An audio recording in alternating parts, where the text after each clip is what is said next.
News Malayalam big impact. വയനാട്ടിൽ ആദിവാസി കുടുംബങ്ങളുടെ കുടിൽ പൊളിച്ച സംഭവത്തിൽ വനപാലകന് suspension. Section forest officer T കൃഷ്ണനെയാണ് സസ്പെൻഡ് ചെയ്തത്. അതേസമയം വയനാട്ടിലെ കുടിൽ തകർത്തത് ചെയ്യാൻ പാടില്ലാത്ത കാര്യമെന്നാണ് മന്ത്രി OR കേളു പ്രതികരിച്ചത്. ആദിവാസി കുടുംബങ്ങളുടെ കുടിൽ പൊളിച്ച വാർത്ത കൊണ്ടുവന്നത് ന്യൂസ് മലയാളമാണ്.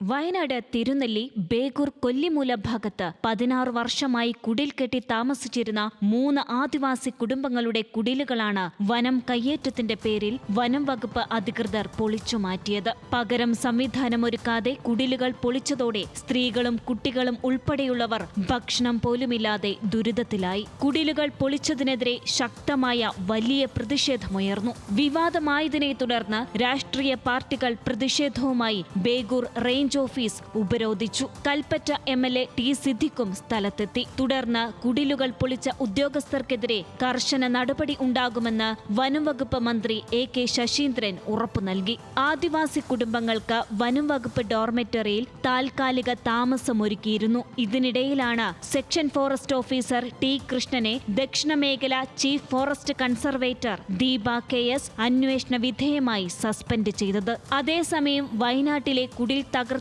ചെയ്യാൻ പാടില്ലാത്ത കാര്യമെന്നാണ് മന്ത്രി OR കേളു പ്രതികരിച്ചത്. ചെയ്തത് തെറ്റാണ്. പരസ്പരം ആലോചിക്കാതെയാണ് ഫോറസ്റ്റ് ഉദ്യോഗസ്ഥരുടെ നടപടി. തകർത്ത കുടിലുകൾ അവർ തന്നെ നിർമ്മിച്ചു നൽകുമെന്ന് അറിയിച്ചതായും മന്ത്രി പ്രതികരിച്ചു. പാടില്ലാത്തൊരു കാര്യമാണല്ലോ, ഇതൊരു പാടില്ലാത്ത കാര്യമാണല്ലോ. അത് അവര് അറിയാലോ, ഒരു പട്ടികവർഗ വിഭാഗത്തിൽപ്പെട്ട ആൾക്കാരാണ്. അപ്പൊ അങ്ങനെയുള്ള ഒരു വിഷയത്തിലേക്ക് നമ്മുടെ ഉദ്യോഗസ്ഥർ ഏകപക്ഷീയമായിട്ട് ഇടപെട്ട് ഇങ്ങനെയൊക്കെ ചെയ്തത് ഒരിക്കലും ന്യായീകരിക്കാൻ വേണ്ടി സാധിക്കില്ല.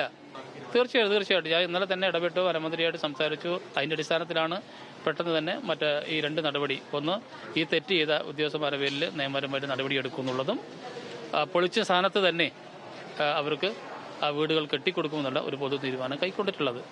അതേസമയം വയനാട്ടിൽ ആദിവാസികളുടെ കുടിലുകൾ പൊളിച്ചു നീക്കിയതിൽ മനുഷ്യാവകാശ കമ്മീഷൻ സ്വമേധയാ കേസെടുത്തു. മാനന്തവാടി DFOയും വയനാട് ജില്ലാ കളക്ടറും ഇക്കാര്യം പരിശോധിച്ച് 15 ദിവസത്തിനകം റിപ്പോർട്ട് സമർപ്പിക്കണമെന്ന് കമ്മീഷൻ ജുഡീഷ്യൽ അംഗം K ബൈജുനാഥ് നിർദ്ദേശിച്ചു.